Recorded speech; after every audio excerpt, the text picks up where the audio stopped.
Sorry. Ayaw niya magsalitang bad about people. Can you say that? Pwede. Nasabi ko na. Nasabi ko na siya. Oo, nasabi ko na. So you wanna clear things direct na this is not the life story of Mike Hanapol, na? Inspired from his songs. Songs of Mike Hanapol. Around 18 to 20 songs. Pero saan iikot yung story ng musical? Balikan ko lang yung kay Mike kasi yung nagkikwento siya sa akin marami siyang pinikwento, ganito, ganyan. Tapos sinasabi ko sa kanya, ang ganda-ganda naman pala ng buhay niyo.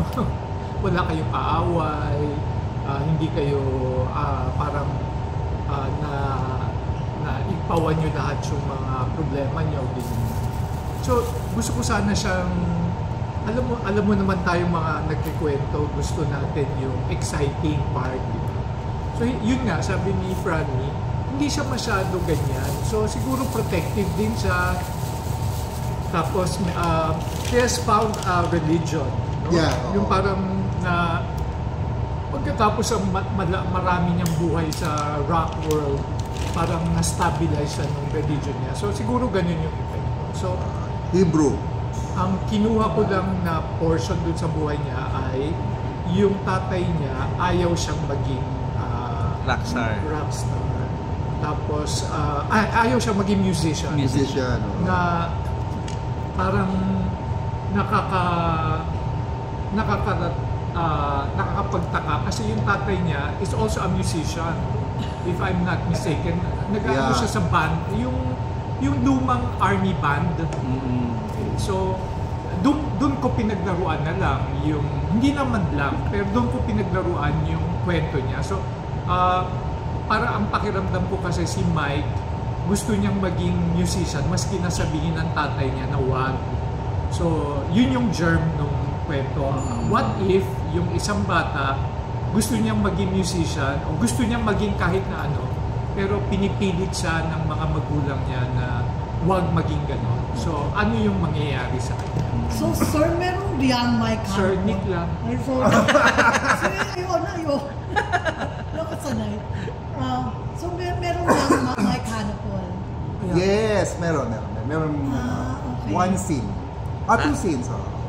How young yung na nasali sa cast? Kung makikita mo siya, sabihin mo ka siyang 16 years old, yung artista. Pero ang teenage, teenager. Yes, pero ang totoong edad niya 22. Luis Caloy Estrella, a very good, promising actor na na-discover ko lang through a friend. Nung pala, lumalabas siya sa mga indie film. Gwapo siya, gwapo yung bata. How many songs po do we expect dito sa 18 songs. 18 songs. Kasama na yung, excluding the tatlong kanta ng Agibis. How big is the cast? We are 21 in the cast. 6 na leads, so mga 15 yung ensemble. 6 na leads. So, that's manageable for you. Yeah. 21. We have bigger cast, di ba? Yes. Nakita niyo Ibarra, di ba? Yes. Ilang albums ba ang Nagawa ni Mike? Juan de la Cruz? Para na dun yung, di ba pinili nyo? Siyempre nakinggan nyo lang kahit hindi hits Oo. Pero siya nag-suggest. Tapos, para lang mailagay sa kontrata na ito yung mga songs na pasok sa atin, di ba? But nung ginagawa na namin script, hindi talaga yung ibang songs yung pumasok. So, as of yesterday, nagawa kami ng parang addendum na ito yung kapalit ng ibang songs. So, para walang maghabol na ibang, kung may maghahabol, ikaw sasangga. Kasi, parang yung ibang songs niya, nabenta niya sa isang recording company. Yung iba naman sa iba pang studio. So, he's 80 years old, hindi ko alam baka meron na siya nakakalimutan. Kaya kayo, si Jen, may waiver kami, ginawa, aside from the contract. Kasi baka bigla akong habulin na kung sino, di ba? Sir, how long did it create you to, did it take you to write the script?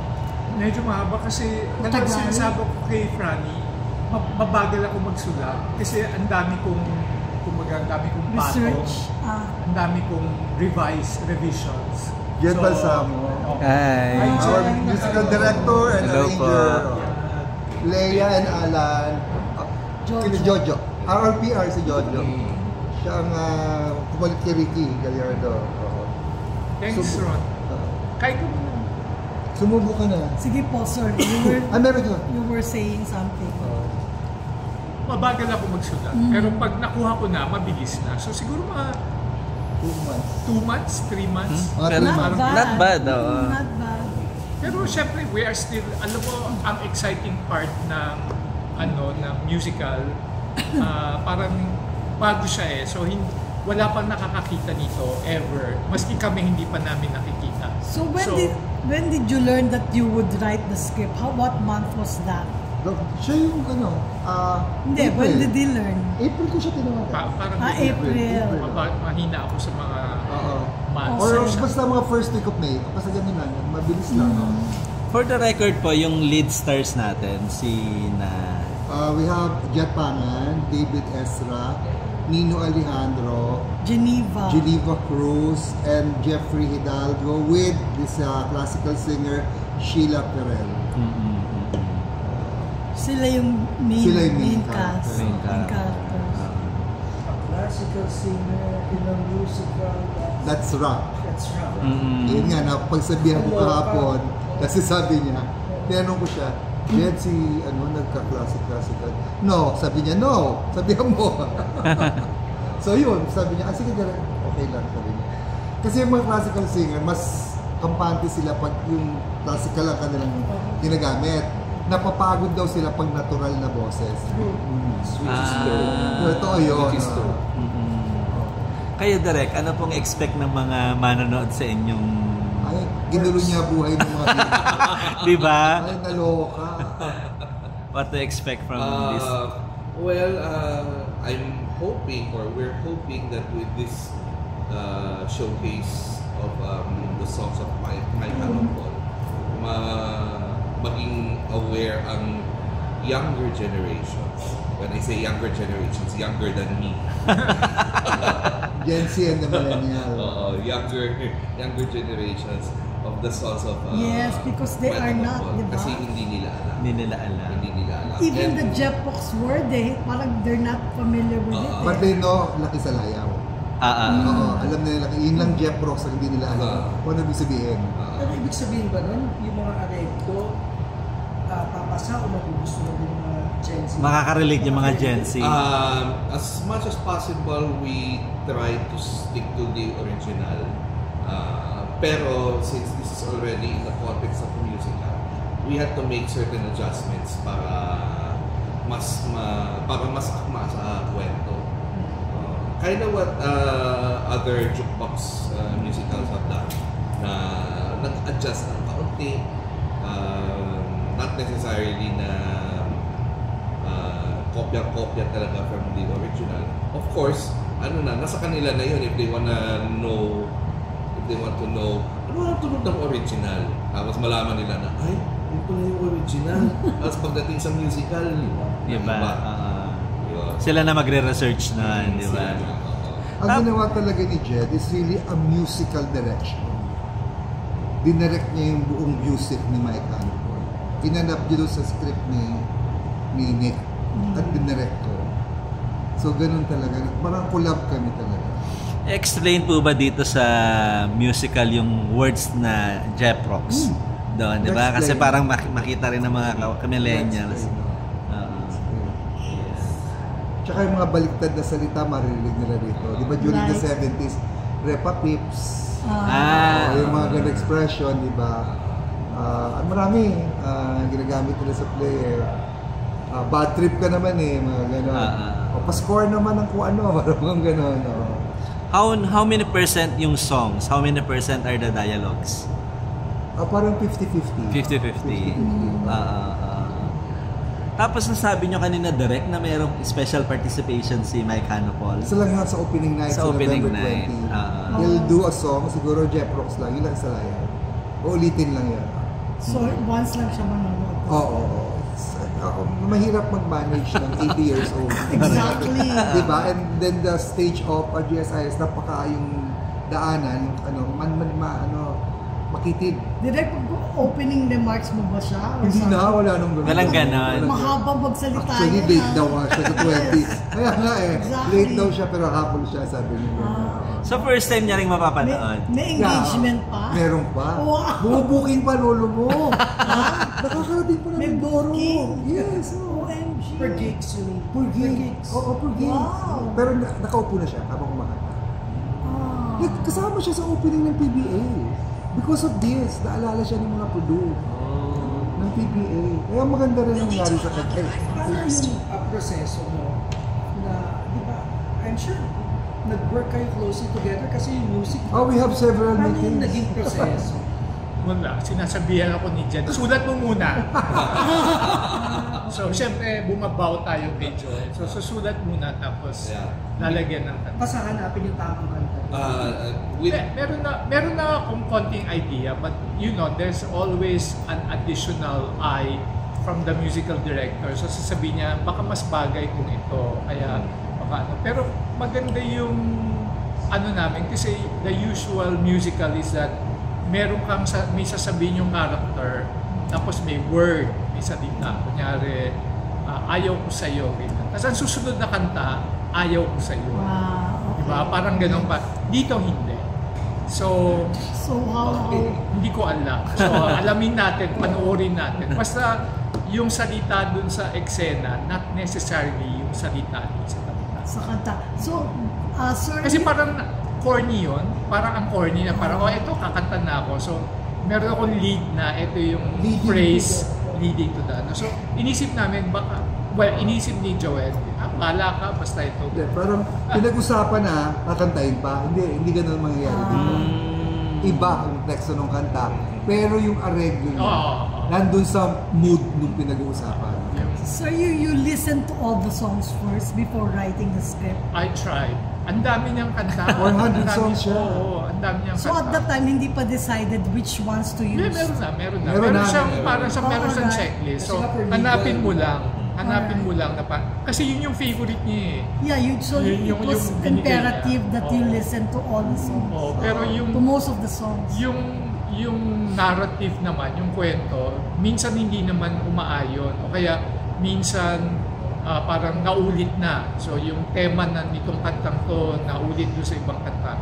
Hindi na siya. Kung ano yung mas maganda.